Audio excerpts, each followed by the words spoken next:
Le président AI du Sénat de la République, Ronald Lareche, invite ses collègues parlementaires à exercer leur droit de contrôle sur l'exécutif, car la période de grâce de 120 jours n'est pas applicable pour un gouvernement de transition. Par ailleurs, Ronald Lareche a expliqué que certains décrets de l'ancienne administration seront rapportés sur la demande du chef de l'État, Jocelyn Privert. Invité à la rubrique Le Point de Métropole ce mardi, le sénateur a mentionné qu'un bon nombre de personnalités avaient fait la demande de décharge et qu'ils ont été contactés par le président de la Chambre des députés, Scholzer Chancy, afin de leur délivrer un certificat au plus vite. Oui, il y a un ensemble de décrets que nous pensons qu'il faut rapporter. Ok. Dis public là, ça rapporter, avait dit, sénateur. C'est-à-dire que le président a voyé dans le Parlement, immédiatement rapporté, il a entré décret, ça, il voyé dans le Parlement pour transformer en loi. Donc ça veut dire qu'à ce moment-là, il n'est pas qu'à exécuter. Non, il n'est pas exécutoire. Donc, mais rapporter a pas dit annuler ni éliminer.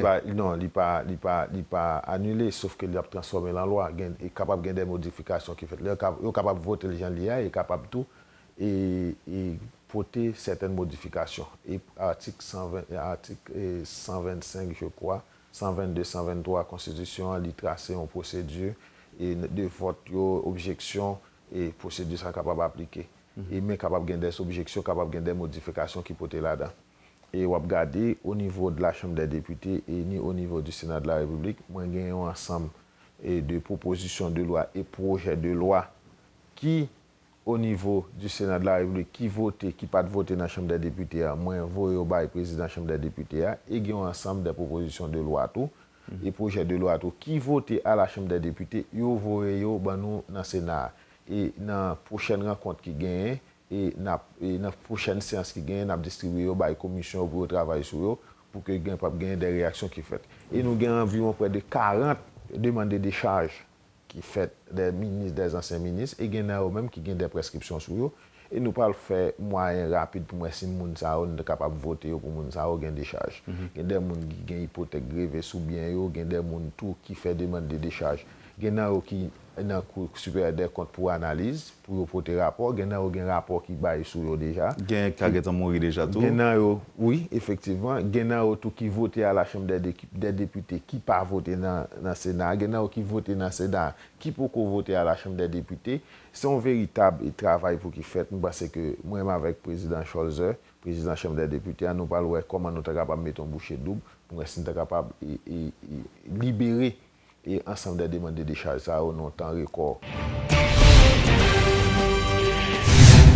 Ce 29 mars ramène le 29e anniversaire de la Constitution de 1987. Plusieurs activités ont été organisées par différents secteurs pour marquer cette date. Certaines instances en ont profité pour lancer des réflexions sur l'avenir de la loi mère en tenant compte de ses faiblesses. C'est notamment le cas du barreau de Port-au-Prince qui a réalisé une conférence débat avec entre autres la participation de Maître Montferrier d'Orval, Maître Léon Saint-Louis et le professeur Hérold Toussaint. Une nouvelle loi mère est nécessaire, selon les parlementaires, qui tirent un bilan accablant de l'application de la Constitution de 1987, toujours en vigueur.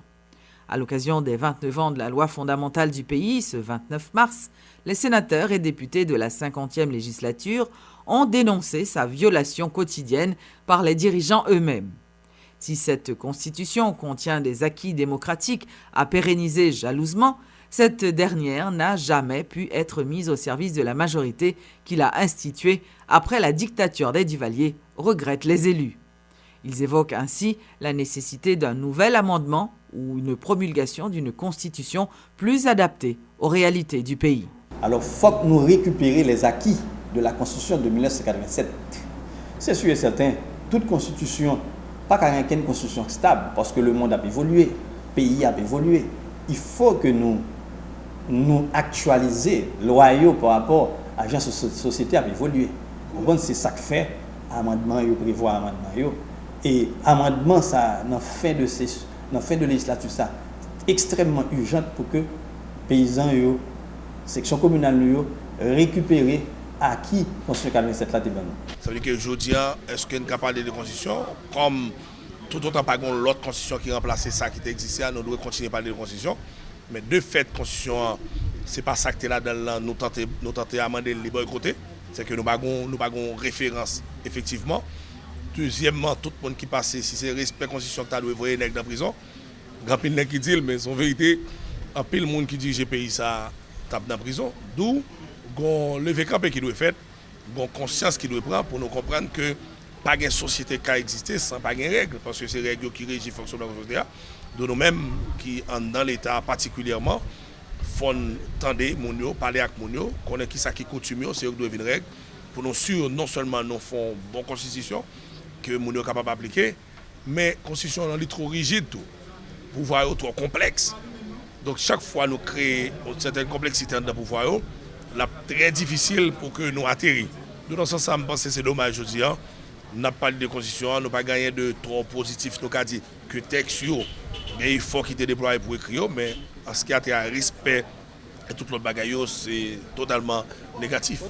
29 ans de viol de la Constitution, systématique de la Constitution. Monsieur a violé le Géovlé. Et en 2011, puis gros viol l'a fait. En 2009, on a commencé pour l'exécutif a dévoyé une proposition pour nous amender la Constitution, ou comment on le fait, sans débat. Et c'est pour la première fois dans l'histoire d'Haïti, on doit voter en même temps dans deux chambres, alors qu'on compte comment pour le faire dans une ou la non deuxième pour corriger, en cas de correction. Je dis à là, nous avons un petit bébé qui n'a pas baptisé. Nous avons un petit monde de 4-5 ans qui n'a pas baptisé. Je dis à là, personne ne connaît sous qui égide la Constitution nous est. Et on bat à mener pour 5 ans. Donc je dis à là, où ça se trouve là.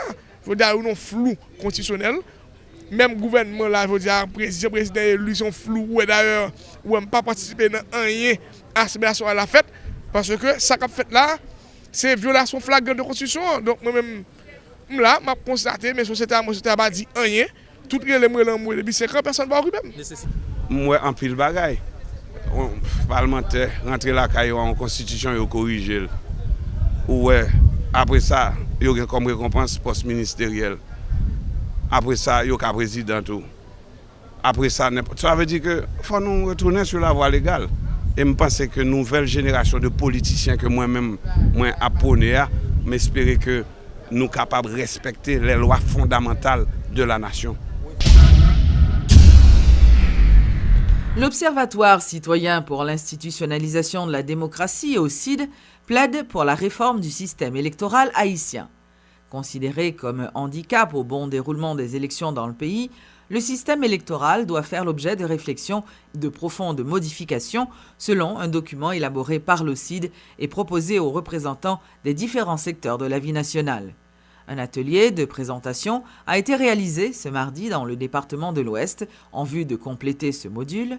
Et selon les responsables de l'OCID, la démocratie ne pourra pas être renforcée si le système électoral continue de fournir de mauvais dirigeants et d'être source de crises de toutes sortes en Haïti. C'est dans un diagnostic en 4 grands points que l'OCID présente les faiblesses du système électoral haïtien et formule les recommandations pour une réforme en profondeur. Les cadres normatifs et institutionnels du système, la mise en œuvre des procédures électorales et la crise sociétale sont les 4 axes analysés dans ce document de l'OCID. D'abord, le cadre normatif. Le calendrier constitutionnel des élections, les contentieux électoraux, le mode de scrutin et le système de vote, notamment, sont présentés comme des handicaps majeurs au bon déroulement des élections en Haïti. Abdounel Doudou fournit certaines explications. La Constitution met un calendrier électoral qui est très compliqué. Élection sénatoriale chaque 2 ans pour renouveler un tiers. Élection pour député chaque 4 ans. Élection pour président chaque 5 ans. Élection pour collectivité chaque 4 ans. Et le fait que nous avons en culture ici par respecter le calendrier, nous avons privé nos situations que chaque année nous avons une élection en Haïti. Avec qui l'argent? Élection coûtant pile l'argent en Haïti. Vient ensuite le cadre institutionnel du système électoral. Son problème se situe particulièrement dans l'organisation même de l'administration centrale, y compris la précarité des moyens et dysfonctionnement des structures déconcentrées. Le conseil électoral même est à repenser, explique Abdounel Doudou. Ou gagne un CEP avec 9 membres qui t'a dû jouer un rôle de conseil d'administration versus une direction exécutive qui a exécuté. Mais CEP ça, qui support technique pour faire travail d'orientation stratégique et de contrôle là, eh bien c'est chaque conseiller qui a un cabinet privé. Ça va fonctionner bien. Nous recommandons à ce qu'il y ait un cabinet du conseil. Le troisième axe analysé par l'OCID est la mise en œuvre des procédures électorales et certaines irrégularités constituent ces faiblesses majeures. Abdounel Doudou parle de celles observées dans les bureaux de vote au centre de tabulation lors des contestations, entre autres. Majorité problème qui posait dans l'élection et qui engendre des contestations, c'est parce que la procédure n'est pas respectée. Ou bien, on manque clair. Nous demandons côté manque clair pour clarifier et côté clair pour que vous respectez. Augmenter le mécanisme de contrôle pour que la procédure soit capable de respecter. Le quatrième point touché, et pas le moindre, les répercussions de la crise sociétale sur les processus électoraux en Haïti. Un aspect non négligeable, selon Abdounel Doudou, et qui touche plusieurs autres secteurs. Les Haïtiens doivent recommencer à se faire confiance, souhaite le responsable. Nous avons fait face à une crise côté que nous connaissons les principes là, nous connaissons les normes, mais ils ne respectent pas.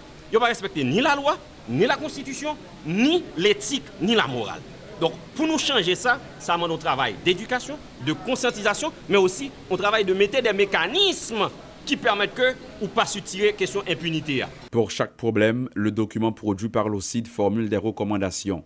Les retombées de cette démarche peuvent aller de simples corrections jusqu'à une réforme constitutionnelle, mais pas sans l'implication effective des citoyens haïtiens dans ce plaidoyer, fait remarquer Abdounel Doudou. Cette discussion, ça c'est un autre débat. La représentation politique ici n'est ni équitable ni rationnelle. Un autre débat, je ne peux pas entrer là-dedans. Un groupe du Conseil de l'Université d'État d'Haïti est contre la tenue des élections programmées par la commission électorale de l'UEH. Certains membres du Conseil ont fait savoir que les conditions n'étaient pas encore réunies pour la tenue de ces élections.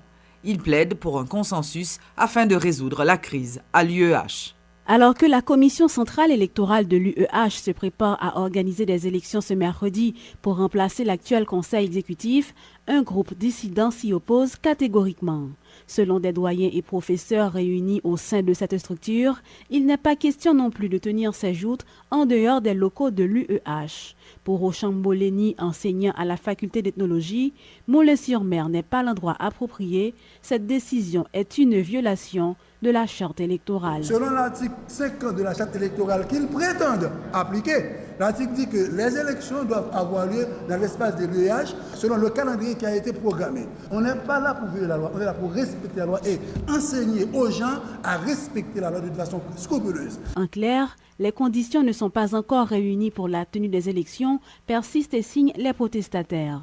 Selon ce groupe de 11 membres, le conseil exécutif entend par ces joutes imposer à la communauté universitaire des dirigeants contestés et illégitimes. Préoccupé par l'avenir de l'Université d'État d'Haïti, le professeur Rochamboleni propose. Il faut organiser des assises. Et ces assises, étant donné que le conseil actuel, son mandat arrive à terme le 31, on va mettre sur pied un conseil provisoire, un conseil transitoire, avec une feuille de route. Autant de propositions formulées par ce groupe minoritaire en vue de trouver une solution à la crise.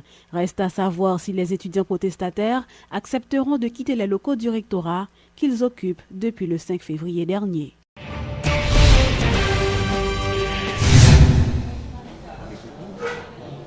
Les médecins résidents de l'hôpital de l'Université d'État d'Haïti sont en grève depuis lundi suite à l'agression d'un des leurs, Jean Battard Caroli, par un des administrateurs de l'HUEH.